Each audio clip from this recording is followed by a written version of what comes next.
Apa tuh? Bagi. Oyen mau dong, Oyen mau. Itu kan es krim pakai tempat styrofoam ya? Maulah itu, kayaknya enak. Bagi dong.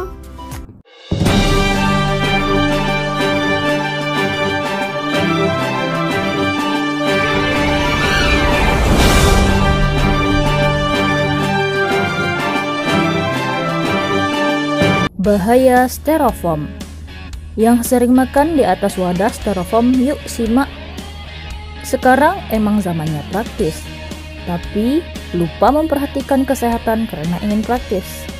Contohnya, penggunaan styrofoam yang dinilai praktis, tapi bahaya penggunaan styrofoam lebih besar daripada penggunaan bungkus daun atau kertas.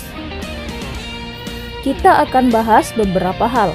Yang pertama, kenapa styrofoam berbahaya? Kedua, jika berbahaya, kenapa dipasarkan? Ketiga, makanan seperti apa yang mudah terkontaminasi zat kimia dalam styrofoam? Keempat, gangguan kesehatan apa saja yang dapat terjadi akibat adanya kontaminasi zat kimia styrofoam? Yang kelima, bagaimana cara mencegah bahaya styrofoam dari wadah makanan? Nah, untuk penjelasan pertanyaan pertama, yaitu kenapa styrofoam berbahaya. Alasan kenapa styrofoam berbahaya karena bahan dasar pembuatan styrofoam itu sendiri. Styrofoam mengandung beberapa zat kimia yang berbahaya bagi kesehatan.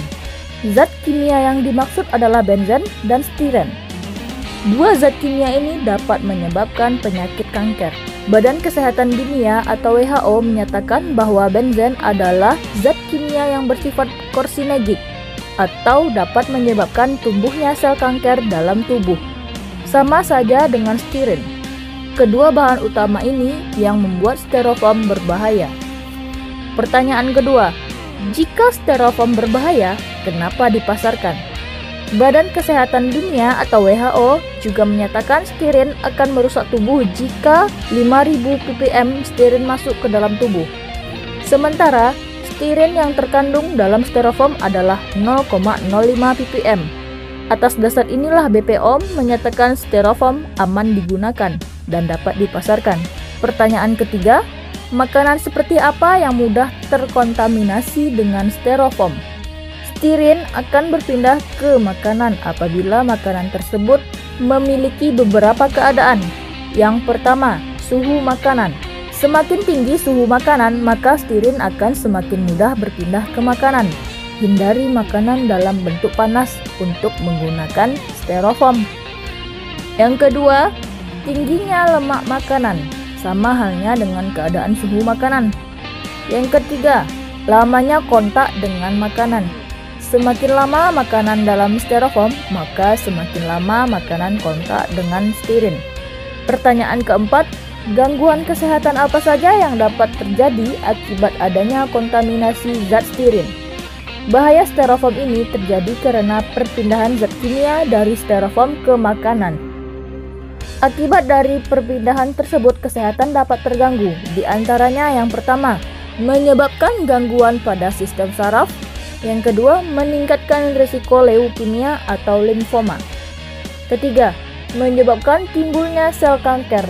Yang keempat, dapat mengganggu perkembangan dan pertumbuhan janin dan menyebabkan bayi lahir cacat. Terakhir, bagaimana cara mencegah bahaya styrofoam dari wadah makanan? Ada beberapa hal yang dapat mencegah bahaya styrofoam. Pertama, jika membeli makanan yang melibatkan styrofoam, secepatnya dipindahkan ke wadah yang terhindar dari styrofoam. Yang kedua, jangan menggunakan styrofoam untuk makanan yang panas. Ketiga, jangan gunakan styrofoam berulang kali. Keempat, hindari dan kurangi penggunaan styrofoam jika di sekitar terdapat plastik atau bungkus nasi. Yang terakhir, jika ingin menggunakan styrofoam, hindari makanan yang mengandung lemak atau alkohol. Semoga bermanfaat. Sekian dari saya. Wassalamualaikum warahmatullahi wabarakatuh.